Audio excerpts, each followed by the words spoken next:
So this video is going to be for the KTM 50SX, but it's also going to work for the Husky, the TC50, and also the KTM Mini. Now, maybe you've had a bike for a while, or maybe you've just bought a KTM 50 and you've brought it home and you've gone to ride it and it's not running right.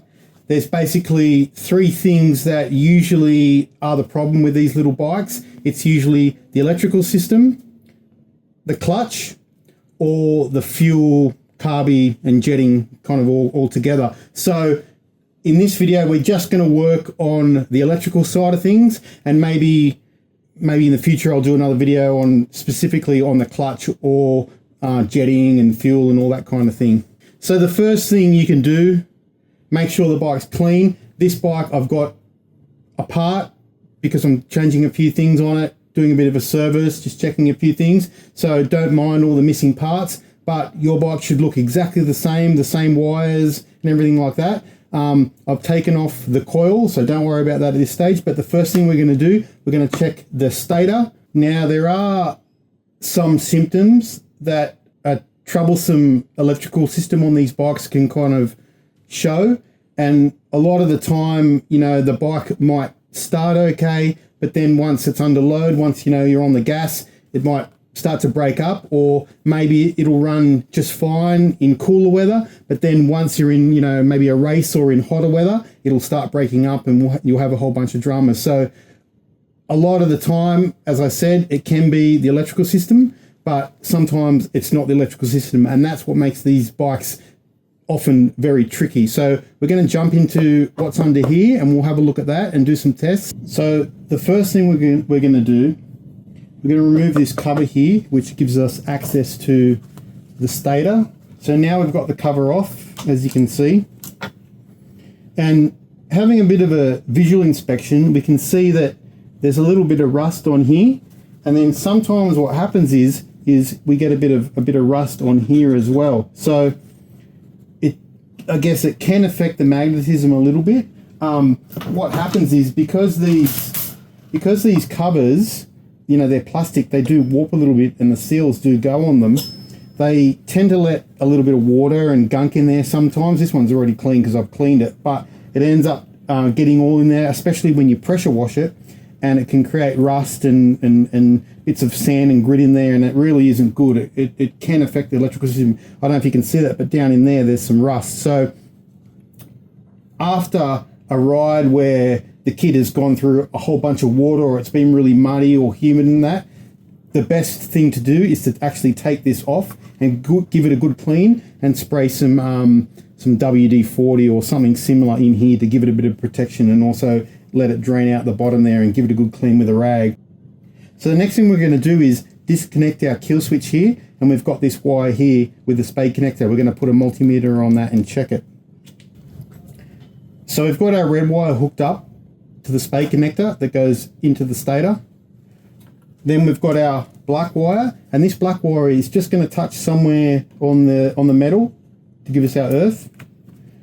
And as you can see, we've got 460 ohms. Now, according to the KTM manual, it should be between 450 to 500 ohms. That is what it should be. So I have seen some brand new stators, you know, coming around at about, I think it was 502 ohms, which is fine. But generally between this to the 500 ohm mark is probably what you're looking for. Now, you might have bought the bike secondhand or whatever, something like that, and you've noticed that it's got a different stator in it. See, this is a Chinese stator. You can buy these on eBay for about, you know, 20 to 30 bucks, and they're definitely not as good as the OEM ones. This isn't an OEM one. This is a Rick stator, which is, I think, they come from America, and they're, you know, probably just as good as the OEM. So you can see I've got this Chinese one hooked up, and, you know, the ohms are at what, 680 ohms, which is way out of spec. And like, while these will work in a pinch, you know, if you really have to, they'll get you out of trouble, they're generally pretty crappy, you know. They don't fit very well. You have to kind of squeeze the whole thing in to make them fit. The glue kind of usually cracks, you know, at high temperature, and obviously, you know, the electrical system on these little KTMs, it is a little bit finicky. It's a bit sensitive, and so having something that's 100 ohm out of spec is a big no-no. So I've got my KTM coil here. The old one, the wire actually snapped barely just inside here where the heat shrink is, and so it would connect sometimes and not connect other times. So the bike was having some issues, and we found that was what the problem was. So yours should look like this. If yours doesn't look exactly like this, you've probably got an eBay one. So get rid of that straight away.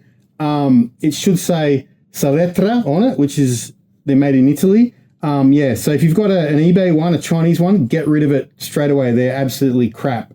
We've got this mounted up now. Yours should look exactly the same with the earth wire through the bolt that's connected to the engine. We're going to put the multimeter on this and test it. So now we've got our multimeter set to our 200 kilo ohm setting. We've got our main positive probe into the main output of the coil. So this end would normally go to the cap and then the spark plug, and this end just goes to the earth or to the engine, to negative. So the spec for the coil should be 2000 to 2500 ohms. So we're in kilo ohms, so we've got 2.2, which means we're at 2200 ohms. So this brand new coil obviously is correct. So we've got the spark plug cap here, and I've taken off the two rubber ends so I can check it properly. Now this should be checked while the bike's cold at 20 degrees, and it should have a value of 4.3 to 5.7 kilo ohms. So we've got 4.9 here, so it's within spec. Now I've got the multimeter set up into the diode beep setting, and next we'll check the kill switch. So we'll put one end into this plug here, and the other end can just go anywhere on the motor, and there's nothing, there's no continuity, and that's what we want. So when you press the button, then this should connect. So we'll check that next. So now I'm going to press the button,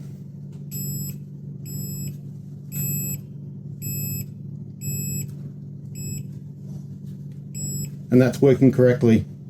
So the final test we can do on the bike is to check the peak output voltage. And now what this is testing the voltage that comes out of here as we kick the bike. And according to the manual, it needs to be 150 volts. But to test this, we need the KTM peak voltage tool tester. Now I understand, I don't have one, you probably don't have one, and you don't want to spend $400 to buy the KTM one. So I've made one that you can just copy and use. It's really simple, it's really cheap, and you can use that to check the peak voltage output of the stator. So I've wired this up. It's pretty dodgy, but it is really simple. It's just a diode, a capacitor, and a resistor. And what it does, it allows us to connect to our multimeter and actually read the AC voltage, convert it into DC voltage, something that the actual multimeter can read. So here we have the input side. This just goes to the end of the stator. The negative just clips onto the bike, onto earth.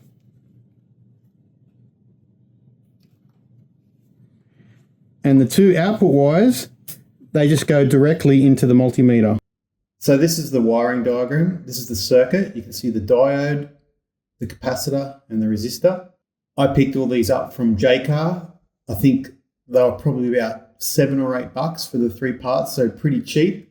If you're in America, I'm not sure where you'd get those from, maybe Radio Shack or something like that. And so if you look in the very top corner where it says to stator wire, that's what would connect directly to the spade connector, the stator wire. And then just below that, still on the input side, you see the bike ground. So that would be a wire just going directly to the bike, to the engine, or to a bolt, something like that, that's metallic. And then on the output side, that just goes directly to your multimeter. So the positive would go to the red and the negative to the black. Make sure your meter is set to 200 volts DC, otherwise it won't work. So very simple. The components that I've chosen are very specific for a KTM 50. Probably won't work on other bikes. It might work, but this is just for this bike. So now I've got the spark plug removed so I can kick the motor over freely. The manual says that you should use the Kickstarter to test this, but I don't actually have all the Kickstarter assembly on at the moment because I'm working on the clutch on that side, so it's all removed. But what I am going to do is I'm going to do it with the drill. I'm going to turn it over at approximately the kickstart speed. So you don't want to go too high, otherwise you'll get a false reading. Go at about the speed that the motor turns over when you kickstart it. So I've got everything hooked up. I've got my multimeter set to 200 volts, and the manual calls for 150 volts. So if you see 1.5 on here, that means that the stator is actually outputting the correct voltage. So let's test that. So for a split second there, we saw 15, so that's 150 volts. So we just saw 14. And so this depends on obviously how fast we kick it, or how fast did I turn it over with the drill. The spec is 150 volts. So obviously if I turn this faster, we're gonna get higher voltage. But if you're not seeing anything that's close to that, if you're only seeing like 20 volts or something like that, there's definitely something wrong with your stator. And also this should be performed at about 20 degrees according to the manual. So I hope this has been a help to some of you people out there. If you'd like me to make a video that details the clutch and also the carburetor and the tuning, just let me know in the comments.